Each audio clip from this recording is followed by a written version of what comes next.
जय सिया राम। मैं आचार्य राजेश श्री राम जन्मभूमि अयोध्या से। प्रिय दर्शकों, भूमिपुत्र मंगल 7 जून 2025 से 28 जुलाई 2025 तक 52 दिनों के लिए सिंह राशि पर गोचर करेंगे, अपने मित्र राशि पर गोचर करेंगे। 7 महीने 18 दिन बाद, लगभग 231 दिन बाद मंगल देव गोचर करने जा रहे हैं, राशि परिवर्तन करने जा रहे हैं। अभी तक मंगल देव 7 महीने 18 दिन से मिथुन और कर्क में ही आते जाते रहे हैं। 2025 में पहली बार ऐसा होगा कि भूमिपुत्र मंगल अपनी राशि परिवर्तन करेंगे, सिंह राशि पर जाएंगे, मित्र की राशि होगी। यहाँ पर केतु विराजमान है, फलता विस्फोटक योग का निर्माण करेंगे। केतु के साथ युक्त विस्फोटक योग कही जाती है ज्योतिष ग्रंथों में, और राहु की दृष्टि मंगल पर पड़ेगी तो अंगारक योग भी बनेगा। साथ ही साथ शनि के साथ मंगल षडाष्टक योग में रहेंगे, और एक खूबसूरत योग और बन रहा है कि देव गुरु बृहस्पति के साथ 3-11 का लाभ संबंध भी मंगल के इस गोचर के साथ बन रहा है। क्या परिणाम प्राप्त होगा है? सोशल मीडिया पर मंगल के इस गोचर को लेकर के बड़ा हव्वा खड़ा किया गया है। वास्तव में मंगल का ये गोचर मघा नक्षत्र पर हो रहा है। मघा नक्षत्र उग्र और क्रूर प्रकृति का है। अब उग्र और क्रूर प्रकृति के केवल मघा नक्षत्र ही नहीं है, 27 नक्षत्रों में से 5 नक्षत्र ऐसे हैं जो उग्र और क्रूर प्रकृति के हैं। पूर्वा फाल्गुनी, पूर्वा भाद्रपद, पूर्वाषाढ़ा, भरणी और मघा, ये 5 नक्षत्र हैं जो उग्र और क्रूर प्रकृति के हैं।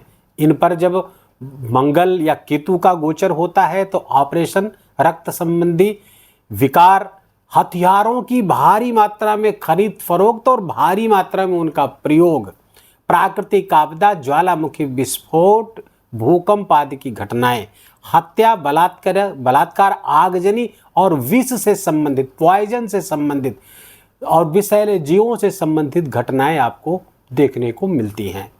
अब मंगल और केतु का जो गोचर चल रहा है सिंह राशि पर, और तो इसके कारण जो परिस्थितियां पैदा होती हुई दिख रही हैं, तो ये जब हम मंडेन ज्योतिष अर्थात मेदिनी ज्योतिष पर जब इसकी परिगणना करते हैं तो वहां पर ये भयावह परिणाम प्राप्त होते हैं। जैसे युद्धों के बीच, विभिन्न राष्ट्रों के बीच युद्ध उन्माद हो सकता है, युद्ध में वो प्रवेश कर सकते हैं, युद्ध में उलझ सकते हैं। कई राष्ट्रों में गृह युद्ध की परिस्थितियां पैदा हो सकती हैं, भूकंप और ज्वालामुखी संबंधित समस्याएं हो सकती हैं, दुर्घटना आदि की बड़ी सूचनाएं आपको विभिन्न माध्यमों से मिल सकती हैं, आदि आदि।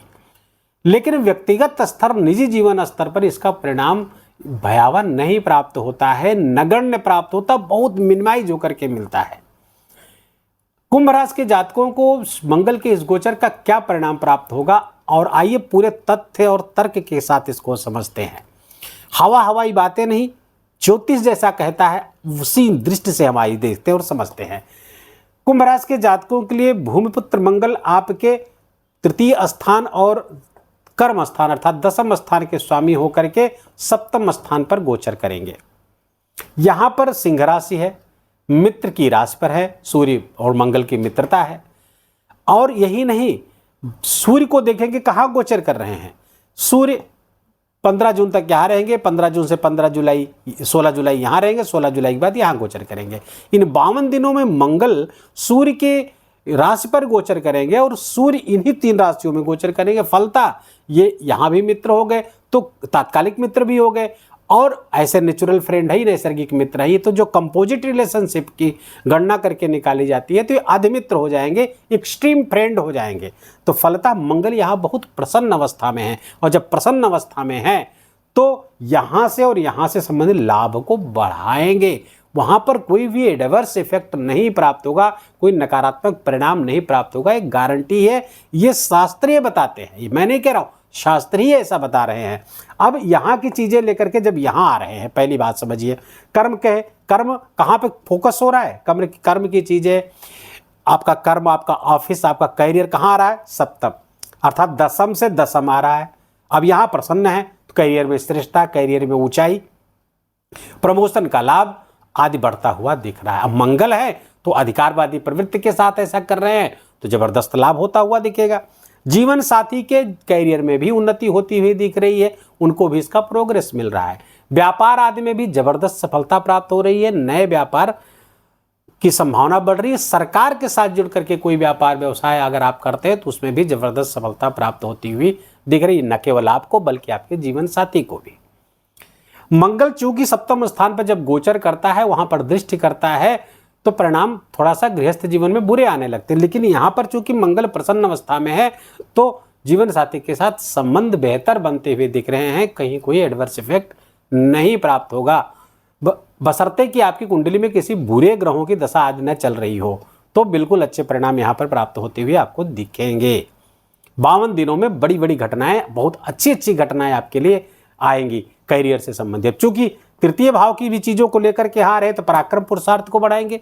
ये विक्रम भाव है, पराक्रम पुरुषार्थ का भाव है, पराक्रम पुरुषार्थ को बढ़ता हुआ दिख रहा है, न केवल आपका बल्कि आपके जीवन साथी का भी।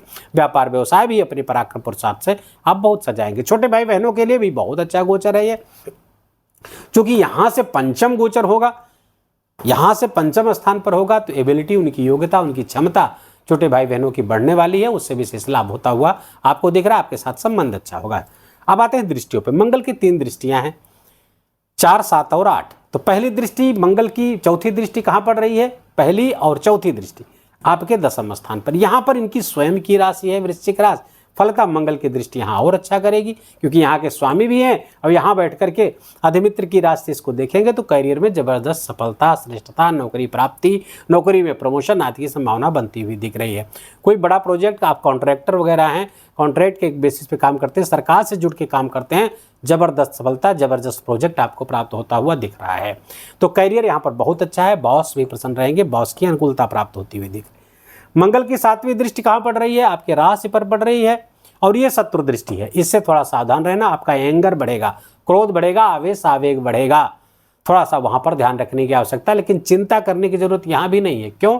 क्योंकि देवगुरु बृहस्पति की 9वीं दृष्टि पड़ रही है यहाँ पर, और मैंने बताया 3-11 का संबंध मंगल के साथ बना करके बैठे हुए, लाभ का संबंध है। तो देवगुरु बृहस्पति की दृष्टि यहाँ पर मंगल की जो शत्रु दृष्टि उसको प्रतिसंतुलित कर देगी, फलता यहाँ से भी परिणाम आपको अच्छे ही प्राप्त होंगे। मंगल की जो 8वीं दृष्टि आपके धन स्थान पर पड़ रही, यहाँ पर राशि कौन है? मीन राशि। मीन राशि के स्वामी देवगुरु बृहस्पति जो मंगल के मित्र हैं, तो मित्र राशि यहाँ हो गई। और देवगुरु बृहस्पति गोचर कहाँ कर रहे हैं? यहाँ पर। अब जब तात्कालिक मित्रता निकाली जाएगी तो यहाँ पे तात्कालिक मित्र भी हो रहे हैं मंगल के, तो नेचुरल फ्रेंड भी है, अर्थात नैसर्गिक मित्र हैं, तात्कालिक मित्र हैं, तो दोनों मिलकर के कंपोजिट रिलेशनशिप जब गणना की जाएगी तो एक्सट्रीम फ्रेंड हो जाएंगे, आदि मित्र हो जाएंगे। आदि मित्र की दृष्टि को देखेंगे तो मंगल आपके धन की वृद्धि करते हुए दिख रहे हैं, आपका बैंक बैलेंस बढ़ता हुआ दिख रहा है, धन में और खासकर पेरेंटल प्रॉपर्टी में भी वृद्धि होती हुई दिख रही, संपत्ति की प्राप्ति कराते हुए दिख रहे हैं, धन एक्युमुलेट होता हुआ दिख रहा है, धन संचित करता हुआ यहाँ पर मंगलदेव दिख रहे हैं। तो बहुत अच्छे हैं। मंगल की दृष्टियां भी आपके लिए बहुत फायदेमंद होती हुई दिख रही हैं, और मंगल का यहाँ पे डिग्निटी भी बहुत अच्छी है, तो अच्छे परिणाम ही प्राप्त होंगे, दुष्परिणाम नहीं प्राप्त होंगे। और ये बात मैं पूरे विश्वास के साथ शास्त्रों के बल के आधार पर कह रहा हूँ। जितना भी वीडियो आपने देख लिया है उसको दिमाग में रखिएगा और इस वीडियो को भी ध्यान में रखिएगा, और तब फिर आप निर्णय लेंगे कि वास्तव में कौन सा वीडियो सही निकला। वीडियो को यहीं विराम दे, उसके पहले एक उपाय नोट कर लीजिए, हनुमान जी की खूब आराधना करना है, क्योंकि यहाँ पर केतु के साथ तो है ही है, और केतु कुजो भवेत, केतु मंगल की तरह परिणाम देता है, तो फिर केतु भी यहाँ पर मंगल की तरह परिणाम देंगे तो मंगल की ऊर्जा में वृद्धि होगी। तो थोड़ा सा हनुमान जी की आराधना आप करते रहेंगे तो जो छोटे मोटे नेगेटिव प्रभाव आने वाले भी वो भी समाप्त हो जाएंगे। हम 11 बार हनुमान चालीसा का पाठ करते रहिए, हनुमान मंदिर जाते रहिए, बस इतना करने की आवश्यकता है, और कुछ खास करने की आवश्यकता आपको है ही नहीं। वीडियो के यहीं विराम देंगे। वीडियो अच्छा लगा हो, आपके काम का लगा हो, मेरा बोलना आपका सुनना दोनों सार्थक हुआ तो कृपा करके वीडियो को लाइक करिएगा, अपनों के साथ शेयर करके उनको भी इसका लाभ दीजिए। कमेंट में जाकर जय सिया राम लिखना बिल्कुल भी मत भूलिएगा, ये मेरा विशेष निवेदन, विशेष आग्रह आपसे। चैनल पर नए हैं तो इसको सब्सक्राइब कर लीजिए, बेल आइकन की घंटी दबा लीजिए। प्लीज़ अपना बहुत बहुत ख्याल रखिए। जय जय सिया राम।